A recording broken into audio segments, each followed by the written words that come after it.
जब परमेश्वर ने आकाश और पृथ्वी को रचा, तब उसकी योजनाओं में एक अदृश्य संसार का निर्माण भी था, जिसमें स्वर्गदूतों की भूमिका सबसे प्रमुख थी। इन दिव्य प्राणियों को अपनी महिमा का कोई व्यक्तिगत अहंकार नहीं था, क्योंकि उनका उद्देश्य हमेशा परमेश्वर की इच्छा को पूरा करना था। स्वर्गदूत परमेश्वर के आदेशों को पूरी निष्ठा और तत्परता से निभाने के लिए उपस्थित रहते हैं, बिना किसी प्रश्न के। वे परमेश्वर के दर्शन करने वाले सबसे पवित्र प्राणी हैं, जो उसके दिव्य आदेशों का पालन करने के लिए पूरी तरह से समर्पित हैं। स्वर्गदूतों का अस्तित्व हमें यह बताता है कि केवल वही चीजें सच हैं जो परमेश्वर ने बनाई हैं। इन देवदूतों की उपस्थिति पृथ्वी पर मनुष्यों के लिए एक गहरी सीख है। विश्वास, समर्पण और परमेश्वर के उद्देश्य के प्रति पूर्ण आज्ञाकारिता। स्वर्गदूत सिर्फ एक कथन या प्रतीक नहीं, बल्कि एक जीवित, सक्रिय और बेहद शक्तिशाली वास्तविकता है। यह विश्वास मनुष्य को यह याद दिलाता है कि वह अकेला नहीं है, बल्कि उसके चारों ओर एक दिव्य संसार है जो उसके लिए उपस्थित है। स्वर्गदूतों का जन्म परमेश्वर की इच्छाओं के अनुरूप हुआ। बाइबल की शुरुआत में जब परमेश्वर ने आकाश, पृथ्वी और समस्त सृष्टि को बनाया, तब स्वर्गदूत उसी समय सृष्टि का हिस्सा बने। वे पवित्र शास्त्रों में दिव्य दूत के रूप में वर्णित होते हैं, जो अपने प्रभु के आदेशों का पालन करने के लिए हमेशा तैयार रहते हैं।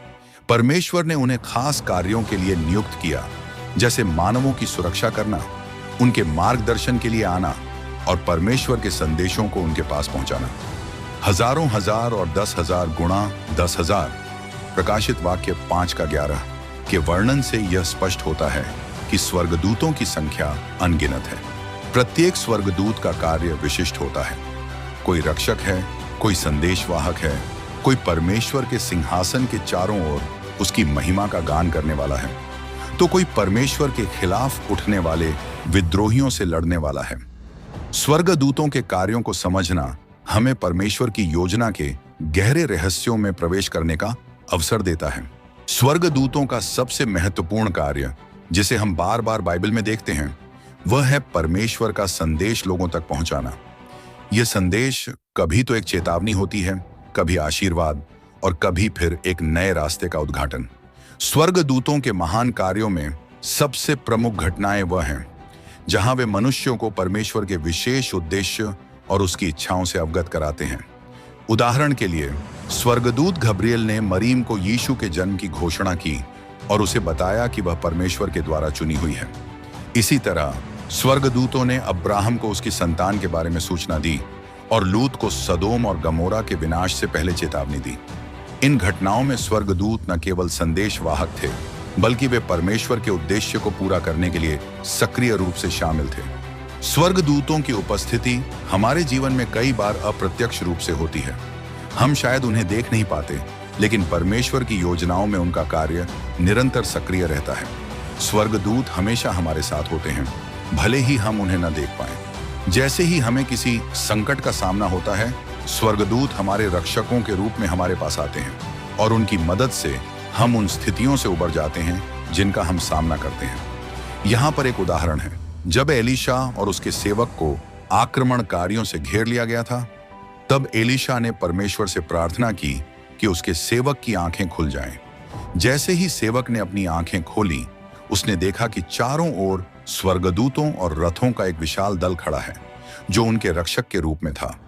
स्वर्गदूत हमें यह समझने में मदद करते हैं कि परमेश्वर का सामर्थ्य केवल हमारे जीवन में अदृश्य रूप से कार्य करता है। वे हमें आशीर्वाद और सुरक्षा प्रदान करते हैं, लेकिन सबसे महत्वपूर्ण बात यह है कि वे हमें परमेश्वर के वचन और उसके उद्देश्य के प्रति निष्ठा रखने की प्रेरणा देते हैं। हमें यह कभी नहीं भूलना चाहिए कि स्वर्गदूत खुद परमेश्वर के सेवक हैं और उनका उद्देश्य केवल हमें परमेश्वर के साथ जोड़ना है, न कि हमें अपनी महिमा की ओर आकर्षित करना। जब स्वर्गदूतों का मार्गदर्शन हमारे जीवन में होता है, तो हमें समझना चाहिए कि वे हमारे लिए एक दिव्य संकेत हैं कि हम अकेले नहीं हैं। स्वर्गदूत हमेशा हमारे लिए तत्पर रहते हैं और परमेश्वर के आदेशों के अनुसार हमें सुरक्षा और शांति प्रदान करते हैं। वे कभी हमें अपनी महिमा की ओर नहीं खींचते, बल्कि वे हमें परमेश्वर की महिमा की ओर मार्गदर्शन करते हैं। स्वर्गदूतों का कार्य हमारे जीवन में आज भी उतना ही प्रासंगिक है जितना बाइबल के समय में था। हम न केवल स्वर्गदूतों के माध्यम से परमेश्वर के संदेशों को पाते हैं, बल्कि वे हमें सुरक्षा और दिशा भी प्रदान करते हैं। स्वर्गदूतों की उपस्थिति हमारे विश्वास को और मजबूत करती है और यह हमें यह एहसास दिलाती है कि परमेश्वर के पास हर परिस्थिति में हमारी मदद के लिए एक दिव्य योजना है। आज के समय में हम सभी को विश्वास रखने की आवश्यकता है कि जब हम संकट में होते हैं तो स्वर्गदूत हमारे साथ होते हैं और परमेश्वर की उपस्थिति हमेशा हमारे साथ रहती है। जब हम स्वर्गदूतों की दिव्यता और उनके परमेश्वर के प्रति भक्ति की बात करते हैं तो उस जगत का दूसरा पहलू, जो अंधकार और विनाश का वाहक है, वह बुरी आत्माओं के रूप में सामने आता है। ये आत्माएं, जिन्हें शैतान और उसके अनुयायी कहते हैं, न केवल परमेश्वर के खिलाफ विद्रोह करती हैं, बल्कि उनका एकमात्र उद्देश्य है मनुष्य को पाप की ओर मोड़ना और परमेश्वर के आदर्शों से दूर करना। इस भाग में हम इन बुरी आत्माओं की उत्पत्ति, उनके उद्देश्यों और हमारे जीवन पर उनके प्रभाव की गहरी समझ प्राप्त करेंगे। बुरी आत्माओं की उत्पत्ति का काले अंधकार से एक घना जुड़ाव है। परमेश्वर ने स्वर्गदूतों को अपनी महानता का प्रतीक बनाया था, उन्हें अपनी उपासना के लिए और ब्रह्मांड की व्यवस्था को बनाए रखने के लिए भेजा था। लेकिन शैतान, जो पहले एक अद्भुत और शक्तिशाली स्वर्गदूत था, अपनी महानता में अहंकार और घमंड का शिकार हो गया। यशायाह 14 का 12 से 15 में लिखा है कि शैतान ने अपने दिल में यह विचार किया, मैं स्वर्ग में चढ़ जाऊंगा, मैं परमेश्वर से भी ऊंचा हो जाऊंगा। और इस सोच ने उसे परमेश्वर के खिलाफ विद्रोह करने के लिए प्रेरित किया। यह एक ऐसा समय था जब स्वर्ग में शांति और सौम्यता थी, लेकिन शैतान ने अपनी आकांक्षाओं को परमेश्वर की सत्ता से ऊंचा मान लिया और उसे चुनौती देने का फैसला किया। इसके परिणाम स्वरूप शैतान और उसके अनुयायी स्वर्ग से गिरा दिए गए और यही बुरी आत्माओं की उत्पत्ति थी। ये स्वर्गदूत, जो अब बुरी आत्माएं बन गए, परमेश्वर से घृणा करने लगे और पृथ्वी पर आकर मनुष्यों को परमेश्वर के खिलाफ विद्रोह करने के लिए उकसाने लगे। यूहन्ना के प्रकाशित वाक्य 12 का 7 से 9 में इस स्वर्गीय युद्ध का उल्लेख है, जहां लिखा है कि स्वर्ग में युद्ध हुआ और शैतान और उसके स्वर्गदूतों को पराजित कर दिया गया और वे पृथ्वी पर गिरा दिए गए। यह युद्ध केवल एक स्वर्गीय घटना नहीं थी, बल्कि यह मानवता के अस्तित्व के लिए एक निर्णायक संघर्ष था। शैतान और उसकी आत्माएं अब पृथ्वी पर अपना अधिकार जमा रही थीं, मनुष्य की आत्माओं को नष्ट करने के लिए हर संभव प्रयास कर रही थीं। शैतान और उसकी बुरी आत्माओं का एक ही उद्देश्य है, मनुष्य को परमेश्वर से अलग करना। वे जानते हैं कि जब तक हम परमेश्वर के साथ संबंध में रहते हैं, तब तक वे हमें अपने जाल में फंसाने में असमर्थ हैं। इसलिए उनका सबसे बड़ा हमला हमारे आत्मिक जीवन पर होता है। वे हमारे विश्वास को कमजोर करने के लिए हमें भ्रमित करते हैं, हमारी आत्मा में द्वंद्व और अविश्वास पैदा करते हैं। एक और महत्वपूर्ण उद्देश्य बुरी आत्माओं का है, पाप की ओर खींचना। वे हमें विश्वास दिलाते हैं कि पाप में कोई बुराई नहीं है और इसके परिणाम स्वरूप हम अपनी आत्मा को पाप की दलदल में धकेल देते हैं। परमेश्वर के आदेशों को न मानने के कारण ही मानवता संकट में है और यही बुरी आत्माओं का मुख्य हथियार है। वे हमारे दिमागों में यह विचार डालती हैं कि परमेश्वर से दूरी हमारी स्वतंत्रता का प्रतीक है, जबकि असल में वह हमारे पतन का कारण है। बुरी आत्माओं का प्रभाव हमारे चारों ओर हर जगह पाया जाता है, लेकिन हम अक्सर इसे पहचानने में असफल रहते हैं। वे हमारे जीवन में भ्रम, दुख और कष्ट उत्पन्न करती हैं। शैतान का असली उद्देश्य कभी भी हमें शांति का अनुभव कराने का नहीं है। उसका उद्देश्य है हमारे जीवन में अशांति और भय भरना। यही कारण है कि हम मानसिक तनाव, आत्म संशय और निराशा से घिरे रहते हैं। वे हमें यह विश्वास दिलाती हैं कि हम कभी भी अपनी कमजोरियों और पापों से बाहर नहीं निकल सकते। जब यीशु ने गेरासेना के व्यक्ति को चंगा किया, तो यह घटना बुरी आत्माओं की शक्ति और परमेश्वर की महानता को स्पष्ट रूप से दर्शाती है। उस व्यक्ति के अंदर हजारों बुरी आत्माएं थीं, लेकिन जैसे ही यीशु ने अपना आदेश दिया, वे आत्माएं बाहर चली गईं। इस घटना से यह स्पष्ट हो गया कि शैतान और बुरी आत्माएं केवल एक चीज चाहती हैं, मनुष्य को परमेश्वर से दूर रखना।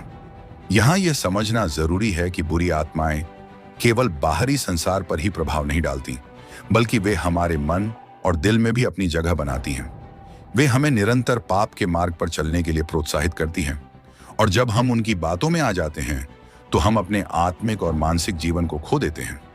शैतान और उसकी बुरी आत्माओं से बचने का एक ही तरीका है, परमेश्वर के साथ गहरा संबंध बनाए रखना। बाइबल हमें बताती है कि हम स्वर्गीय हथियारों का उपयोग करें ताकि हम शैतान के जाल से बच सकें। जैसे कि इफिसियों 6 का 10 से 18 में वर्णित है, परमेश्वर के पूरे हथियारों को पहन लो ताकि तुम शैतान के सारे योजनाओं का मुकाबला कर सको। सबसे पहला कदम है परमेश्वर के वचन में समर्पण और विश्वास।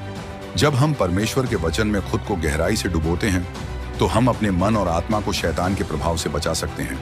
परमेश्वर का वचन जीवन के हर क्षेत्र में मार्गदर्शन करता है और यह हमें बुरी आत्माओं के प्रभाव से बचाता है। प्रार्थना दूसरी सबसे शक्तिशाली चीज है। परमेश्वर के साथ नियमित संवाद हमें शैतान की चालों से दूर रखता है। हमें अपनी प्रार्थनाओं में शैतान से लड़ने की शक्ति और साहस मांगना चाहिए ताकि हम परमेश्वर के सामर्थ्य में मजबूती से खड़े रह सकें। अंत में धैर्य और दृढ़ता की आवश्यकता है। हमें यह विश्वास रखना चाहिए कि परमेश्वर हमेशा हमारे साथ है और उसकी शक्ति शैतान और उसकी बुरी आत्माओं से कहीं अधिक है। जब हम परमेश्वर के साथ हैं तो कोई भी शक्ति हमें नष्ट नहीं कर सकती। यह युद्ध जो स्वर्गदूतों और बुरी आत्माओं के बीच हो रहा है, केवल आकाश में नहीं बल्कि हमारे जीवन के हर पहलू में प्रत्यक्ष रूप से लड़ाई जा रही है। बाइबल में हमें यह स्पष्ट रूप से बताया गया है कि यह संघर्ष न केवल हमारे बाहरी संसार में बल्कि हमारे मन, हृदय और आत्मा में भी हर दिन हो रहा है। यह संघर्ष गहरा है, यह चुनौतीपूर्ण है, लेकिन जब हम परमेश्वर की शक्ति और उसकी दया के प्रति विश्वास रखते हैं तो यह हमें अपने जीवन में जीत दिलाने के रास्ते भी दिखाता है। स्वर्गदूतों का कार्य केवल हमारे शरीर की रक्षा करना नहीं है बल्कि वे हमारे आत्मिक जीवन की सुरक्षा में भी महत्वपूर्ण भूमिका निभाते हैं। भजन संहिता 91 का 11वें में परमेश्वर ने कहा, क्योंकि वह अपने स्वर्गदूतों को तेरे लिए भेजेगा ताकि वे तुझे सब राहों में तेरा संरक्षण करें। यह वचन न केवल हमारे शारीरिक सुरक्षा के बारे में बात करता है बल्कि यह हमारे आत्मिक मार्गदर्शन की ओर भी संकेत करता है। स्वर्गदूत परमेश्वर के आदेशों को पूरी तरह से पालन करते हुए हमारी मदद करते हैं ताकि हम पाप के रास्ते पर न जाएं बल्कि परमेश्वर के सत्य में स्थिर रहें। वे हमारे जीवन के हर क्षण में हमारे साथ रहते हैं, चाहे हम कितनी भी मुसीबतों से गुजर रहे हों। स्वर्गदूत हमारे लिए परमेश्वर का प्यार और कृपा भी प्रकट करते हैं। जब हम उदास, निराश या अशांत होते हैं तो स्वर्गदूत हमारे दिलों में शांति का संचार करते हैं और हमें याद दिलाते हैं कि परमेश्वर हमारे साथ है। यह उनकी उपस्थिति ही हमें मजबूती देती है और हमें विश्वास बनाए रखने में सहायता करती है। दूसरी ओर बुरी आत्माएं हमारे मन और आत्मा को प्रभावित करने के लिए निरंतर संघर्ष करती हैं। यह शैतान और उसकी आत्माओं का मुख्य उद्देश्य है, हमें परमेश्वर से दूर करना, हमारी आस्था को कमजोर करना और हमें पाप की ओर धकेलना।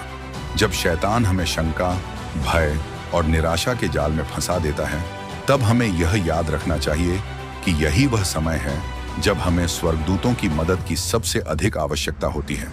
शैतान का सबसे बड़ा हथियार है मनोबल को तोड़ना। वह हमारे भीतर आत्म संशय और अविश्वास पैदा करता है ताकि हम यह महसूस करें कि परमेश्वर हमारी मदद नहीं कर सकता। वह हमें यह विश्वास दिलाता है कि हमारे पाप इतने बड़े हैं कि हम कभी भी उनके लिए माफी नहीं पा सकते। लेकिन बाइबल में यह स्पष्ट रूप से कहा गया है कि यदि हम अपने पापों को मानते हैं तो वह हमें क्षमा करता है और हमें शुद्ध करता है।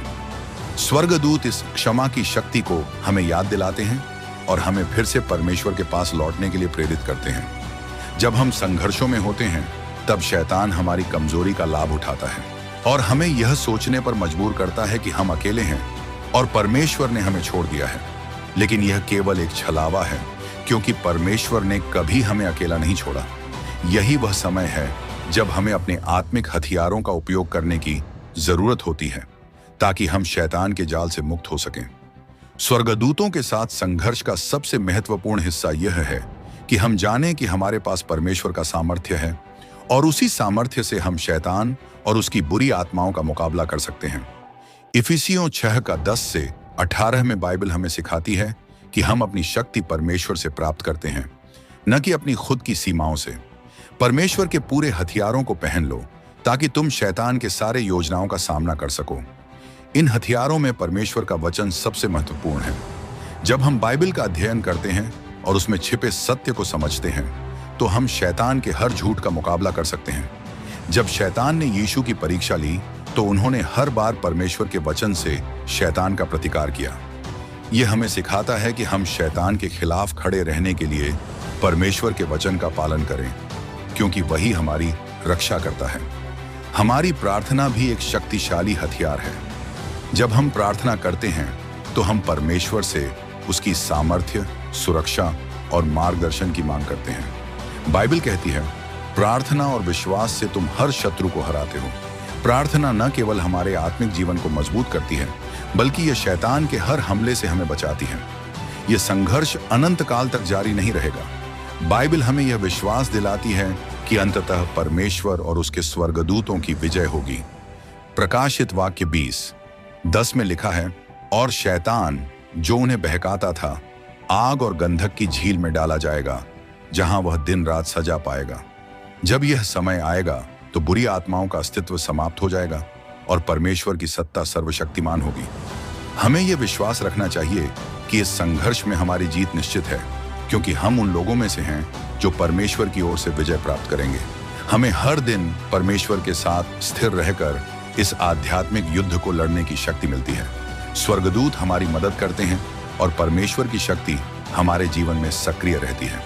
इसलिए हमें अपने जीवन में संघर्षों से डरने की आवश्यकता नहीं है, क्योंकि जब हम परमेश्वर की ओर से संरक्षण प्राप्त करते हैं तो हम हर कठिनाई और संकट से उबरने के लिए सक्षम होते हैं। हम स्वर्गीय विजेता हैं और इस विश्वास के साथ हम शैतान और उसकी बुरी आत्माओं के खिलाफ खड़े रह सकते हैं। इस अंतिम भाग में स्वर्गदूतों और बुरी आत्माओं के बीच चल रहे संघर्ष की गहरी और आत्मिक समझ दी गई है। यह हमें यह याद दिलाता है कि हम केवल परमेश्वर के सामर्थ्य में ही विजयी हो सकते हैं। अगर यह वीडियो आपको अच्छी लगी हो तो इस वीडियो को अपने परिवार और दोस्तों को शेयर करें और हमारे चैनल बाइबल ट्यूब को सब्सक्राइब करें। परमेश्वर आप सभी को आशीष दें। जय मसीह की।